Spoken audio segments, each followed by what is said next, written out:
wabarakatuh. Selamat siang, salam sejahtera buat kita semuanya. Yang saya hormati Ibu Dekan Fakultas Hukum Universitas Padjadjaran, yang saya hormati Ketua BANI Bapak Anangga Rustiono, para narasumber dan hadirin pada webinar siang hari ini. Dalam kesempatan ini saya akan menyampaikan materi mengenai pelaksanaan putusan arbitrase. Sebagaimana kita ketahui di dalam Undang-Undang Nomor 14 Tahun 1970, yaitu Undang-Undang tentang Pokok-pokok Kekuasaan Kehakiman, di dalam penjelasannya pasal 3 ayat 1 disebutkan antara lain bahwa penyelesaian perkara di luar pengadilan atas dasar perdamaian melalui arbitrase tetap diperbolehkan. Akan tetapi putusan arbiter hanya mempunyai kekuatan eksekutorial setelah memperoleh izin atau perintah untuk dieksekusi dari pengadilan. Dengan dasar ketentuan ini, maka pada tanggal 30 November 1977 didirikan BANI dengan ketua pengurus yang pertama kali adalah Profesor Subekti S.H.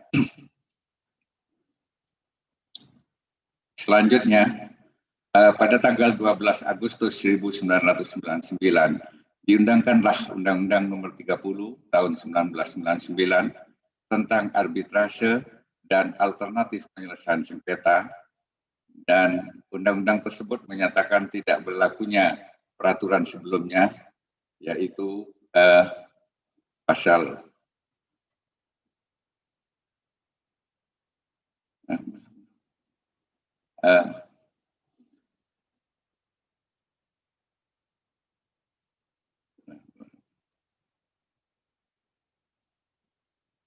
yaitu peraturan sebelumnya, yaitu pasal 615 sampai pasal 651 RV, pasal 377 HIR, serta pasal 725 RBG, karena peraturan perundang-undangan tersebut sudah tidak sesuai lagi dengan perkembangan dunia usaha dan hukum pada umumnya. Dalam pertimbangan undang-undang tersebut disebutkan bahwa berdasarkan peraturan perundang-undangan yang berlaku, penyelesaian sengketa perdata di samping dapat diajukan ke peradilan umum, juga terbuka kemungkinan diajukan melalui arbitrase dan alternatif penyelesaian sengketa. Pasal 5 ayat 1 Undang-Undang Nomor 30 Tahun 1999 disebutkan bahwa sengketa yang dapat diselesaikan melalui arbitrase hanya sengketa di bidang perdagangan dan mengenai hak yang menurut hukum dan peraturan perundang-undangan dikuasai sepenuhnya oleh pihak yang bersengketa. Serta di dalam ayat 2-nya disebutkan bahwa sengketa yang tidak dapat diselesaikan melalui arbitrase adalah sengketa yang menurut peraturan perundang-undangan tidak dapat diadakan perdamaian.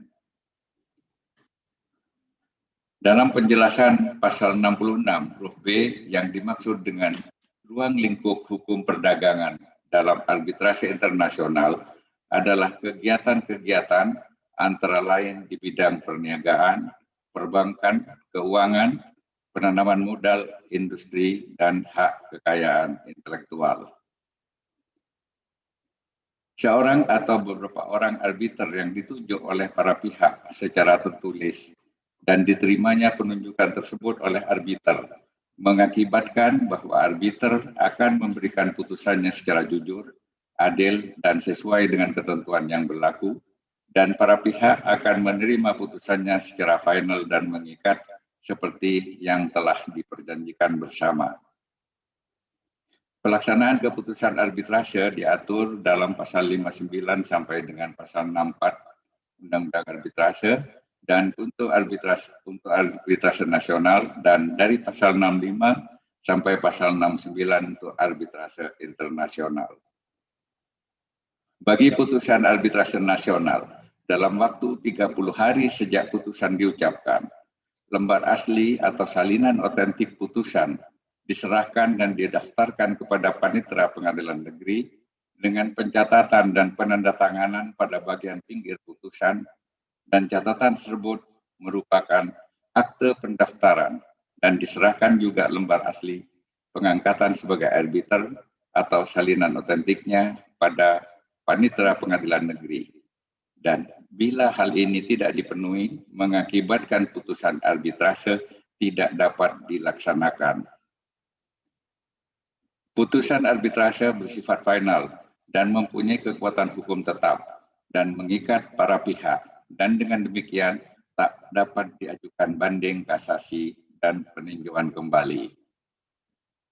Bila putusan arbitrase tidak dilaksanakan secara sukarela, maka salah satu pihak mengajukan permohonan pada Ketua Pengadilan Negeri agar Ketua Pengadilan Negeri memerintahkan untuk dilaksanakannya putusan itu. Dan surat perintah itu diberikan dalam waktu paling lama 30 hari sejak permohonan eksekusi didaftarkan pada panitera. Ketua Pengadilan Negeri sebelum memberikan perintah pelaksanaan memeriksa apakah putusan arbitrase itu memenuhi ketentuan pertama, yaitu pasal 4. Adanya persetujuan para pihak untuk menyelesaikan sengketa melalui arbitrase yang dimuat dalam dokumen yang ditandatangani kedua belah pihak. Kedua, yaitu pasal 5, bahwa sengketa yang diselesaikan hanya sengketa di bidang perdagangan dan mengenai hak yang menurut hukum dan peraturan perundang-undangan dikuasai sepenuhnya oleh pihak yang bersengketa. Ketiga, tidak bertentangan dengan kesusilaan dan ketertiban umum.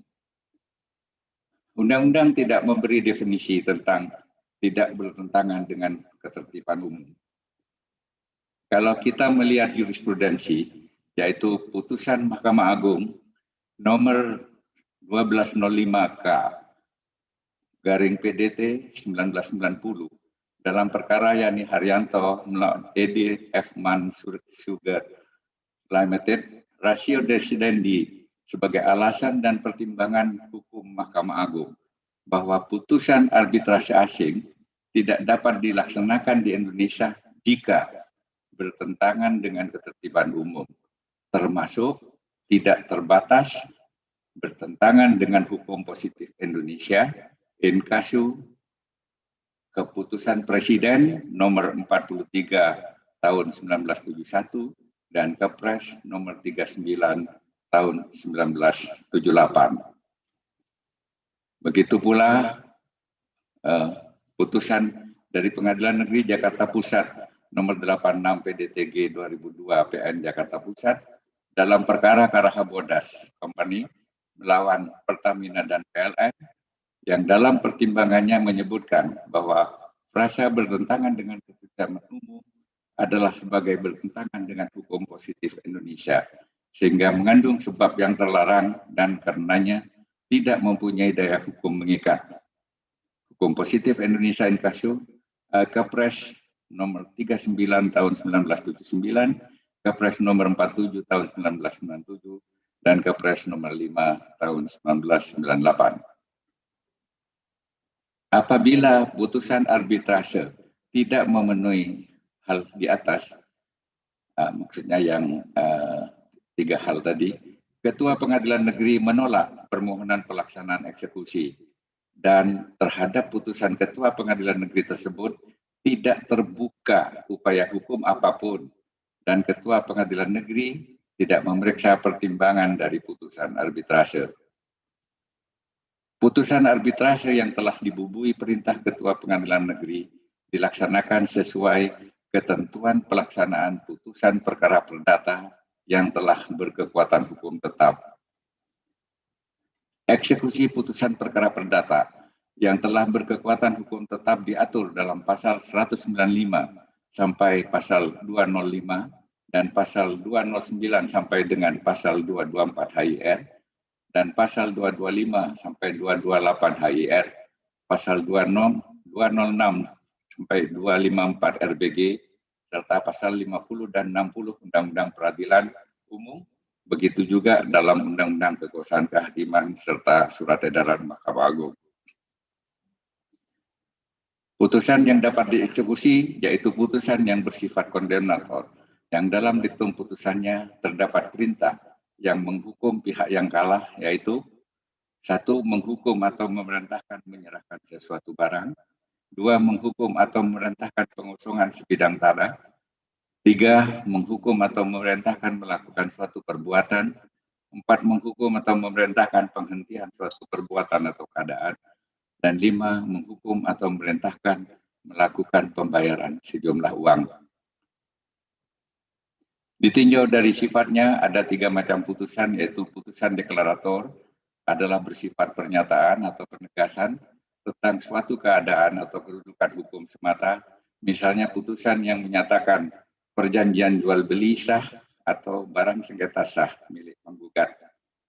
Terhadap putusan yang demikian tidak dapat dieksekusi bila mana pihak tidak mau menyerahkan terhadap putusan tersebut tidak bisa dieksekusi. 2. Putusan konstitutif, yaitu putusan yang memastikan suatu keadaan hukum, baik yang bersifat meniadakan suatu keadaan hukum maupun yang menimbulkan keadaan hukum baru. Misalnya putusan perceraian yang meniadakan keadaan hukum, yakni tidak ada lagi ikatan hukum antara suami istri sehingga meniadakan hubungan perkawinan yang ada. 3. Putusan kondemnator. Putusan kondemnator ini merupakan bagian yang tidak terpisahkan dari amar deklaratif, karena amar tersebut tidak dapat berdiri sendiri tanpa didahului amar deklaratif yang menyatakan bagaimana hubungan hukum di antara para pihak. Sebaliknya, amar yang bersifat deklaratif dapat berdiri sendiri tanpa amar putusan kondemnator. Misalnya, amar deklaratif menyatakan tergugat wan prestasi tanpa dibarengi penjatuhan hukuman kepada tergugat untuk membayar ganti rugi. Sebaliknya, amar kondemnator berupa penjatuhan hukuman membayar ganti rugi kepada tergugat tidak dapat berdiri sendiri karena tidak mungkin menghukum tergugat tanpa lebih dahulu ada amar deklaratif yang menyatakan tergugat wan prestasi yang menimbulkan kerugian pada penggugat. Dalam menjatuhkan pembayaran kerugian tersebut harus disebutkan dalam diktum putusan secara jelas, misalnya berapa jumlahnya dalam rupiah atau dolar. Pelaksanaan putusan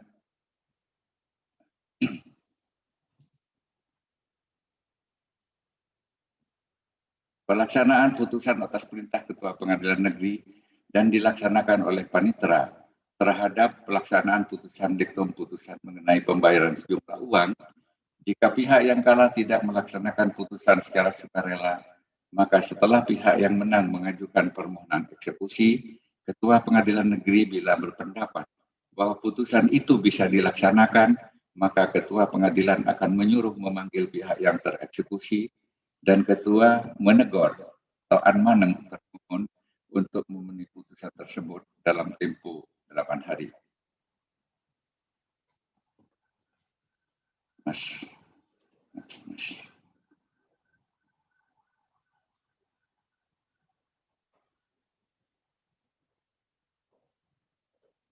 Bila sudah lewat tempo yang ditentukan, termohon belum memenuhi putusan, maka Ketua Pengadilan Negeri memberi perintah supaya disita barang tetap dan tidak tetap sampai dirasa cukup akan pengganti jumlah uang yang tersebut dalam putusan. Setelah penyitaan dilanjutkan, penjualan barang sitaan dengan pertolongan kantor lelang. Hasil penjualan itu untuk menutup jumlah uang dalam putusan, dan bila ada lebihnya setelah dikurangi biaya eksekusi diserahkan pada tereksekusi. Dalam praktek peradilan, ternyata upaya mengeksekusi putusan perkara perdata kadang-kadang cukup memusingkan Ketua Pengadilan sebagai pejabat yang memerintahkan pelaksanaan suatu eksekusi dengan masalah-masalah yang mendadak muncul dan benar-benar merupakan seni yang menuntut keterampilan, kesabaran, kebijaksanaan, dan ketegasan. Bila eksekusi tertunda tidak dapat dilaksanakan, akan merugikan pencari keadilan. Ya.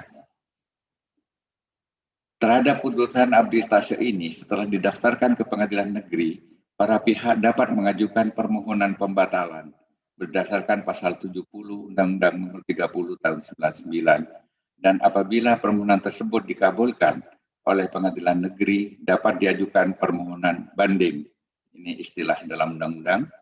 Banding ke Mahkamah Agung sehingga pelaksanaan putusan arbitrase tersebut ditunda sampai diputus oleh Mahkamah Agung kalau putusan Mahkamah Agung menguatkan putusan arbitrase.